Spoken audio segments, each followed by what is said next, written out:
మార్పు రావాలి, కాంగ్రెస్ పోవాలి, అది ఇప్పుడు ఉన్న పరిస్థితి.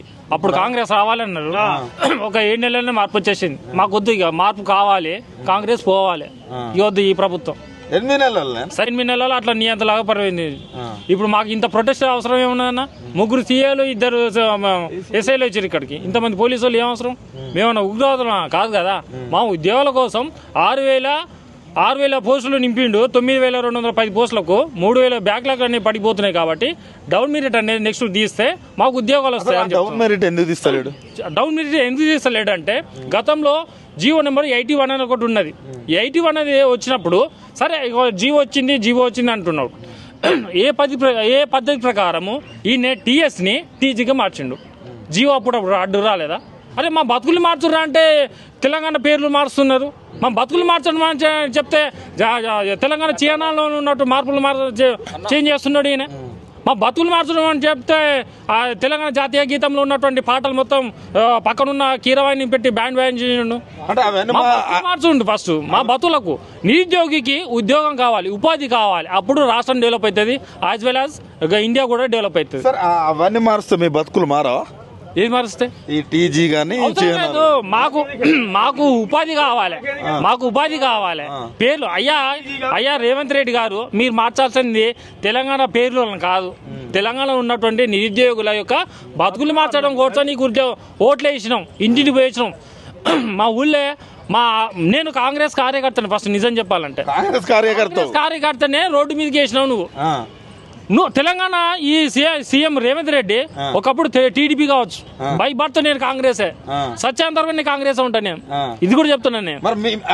కానీ ఏం చెప్తున్నా, నా కర్మకాలి నా ఊళ్ళో వాళ్ళ ముఖం చూపించాలంటే చూసుకోలేకపోతున్నా. నువ్వు కాంగ్రెస్ కార్యకర్తవి, నువ్వు అందరికి చెప్పినావు, నువ్వు ఓట్లు వేయించుకున్నావు, మరి నీకు అన్యాయం జరిగింది, నువ్వు ఎక్కడ ముఖం పెట్టుకుంటారా, నువ్వు ఎక్కడ ముఖం చూస్తున్నావు ఊళ్ళో కానీ అంటారు. ఒక్కొక్కరు అంటే బాధ అనిపిస్తున్నా, కొంతమంది అడుగుతా ఉంటారు కదా జాబు ఇది ఏమైందని అడుగుతా ఉంటారు. మస్తు బాధ అనిపిస్తుంది అన్న. ఏం చేయాలంటే నేను ఫిబ్రవరి 14వ తారీఖు నుంచి ఇక్కడికి తిరుగుతున్నా. నేను ఇప్పటి వరకు కంటి నిద్రపోలేదు, కడుపు నిండా భోజనం చేయలేదు. నిజం చెప్తున్నా కదా, ఏ పూటకి ఎక్కడ తింటున్నా తెలియదు.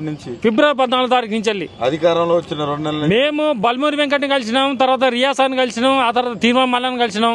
వీళ్ళందరూ నిరుద్యోగులను వాడుకున్నారు, వదిలేసుకున్నారు, అంతేం లేదు. బల్మూరి వెంకటానికి ఎమ్మెల్సీ వచ్చింది, వెళ్ళిపోయాడు.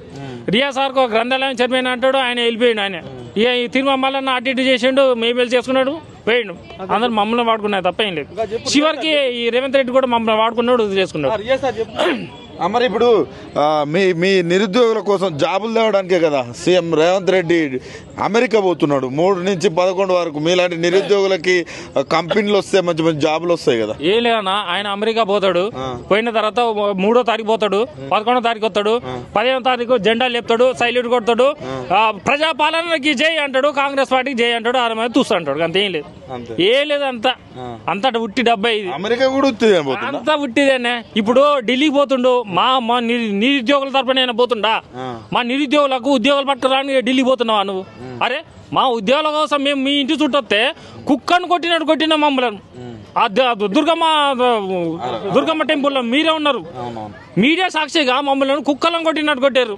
తెలంగాణ నిరుద్యోగులను అన్యాయం జరిగిందయ్యా, సీఎం రేవంత్ రెడ్డి గారు మాకు ఒక 5 నిమిషాలు ఇవ్వండి అని అడిగితే కుక్కలను తన్నీరు రాడ. సెక్యూరిటీ వాళ్ళు మమ్మల్ని గల్ల పట్టుకుని బయట ఒకడు ఎత్తేసిన బయట. అంత దరిద్రంగా తయారైపోయింది. ఇప్పుడు బాధ అనిపిస్తుంది అన్న. నాకు ఈ పట్టణం తెలియదు. నిజంగా చెప్పాలంటే మా అమ్మతోడు నేను చెప్తున్నా, నాకు ఈ ధర్నా చౌక్ అనేది నాకు 10th క్లాస్ నుంచి తెలుసు నాకు. కానీ ఆ ధర్నా చౌకులనే కూర్చోబెట్టిండు ఈ రేవంత్ రెడ్డి. ధర్నా చౌక్ అనేది నేను పేపర్లో చదివినా, ధర్నా చౌక్లో ధర్నా చేస్తారని, దానికోసం పర్మిషన్ తీసుకుంటారని, అది నేను విన్నా. కానీ ఈ సీఎం రేవంత్ రెడ్డి ఈ కాంగ్రెస్ ప్రభుత్వం వచ్చిన తర్వాత ధర్నా చౌక్లో ధర్నా కూర్చున్నాను, నేనే ఇంకా కూర్చున్నాను నా ఊరి నుంచి వెళ్ళి.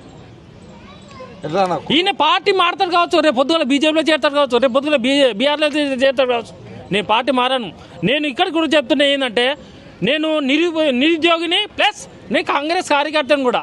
ఇక్కడ ఎవడో బీజేపీ చెప్పిండు, బీజేపీ వచ్చిండు, బీఆర్ఎస్ చెప్పిండు, అవన్నీ ట్రాష్ కావాలనుకున్నా నా గురించి గూగుల్ సెర్చ్ చేసుకుని చేసుకో. అదే ఏమంటారు, బీఆర్ఎస్ వాళ్ళు పంపుతున్నారు, బీజేపీ. మీరు అసలు రాజకీయాలకు మీకు సంబంధం? రాజకీయాలకు నిరుద్యోగులకు సంబంధం లేదు.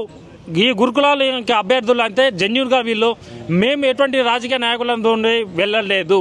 మేము ప్రభుత్వంతో మాట్లాడడానికి వెళ్తున్నాం. ఇప్పటివరకు చేసినాం, కానీ వీళ్ళు బల్మూరి వెంకట్, రియా సారు వీళ్ళందరూ కూడా కల్పిస్తా అన్నారు, కల్పించలేదు, మోసం చేశారు. దగా ఇది, దగా పాలన, ప్రజాపాలన కాదు, దగా పాలన ఇది. ఇప్పటికిప్పటికి స్థానిక ఎన్నికలు వస్తాయి, అన్ని పోతాయి. ఇది చెప్తున్నాం కదా, సీఎం రేవంత్ రెడ్డి చెప్తున్నాం కదా, ఇదే సమయంలో నా మీద వార్డు మెంబర్గా గెలిపొందు నువ్వు ఫస్ట్. Okay, thank you.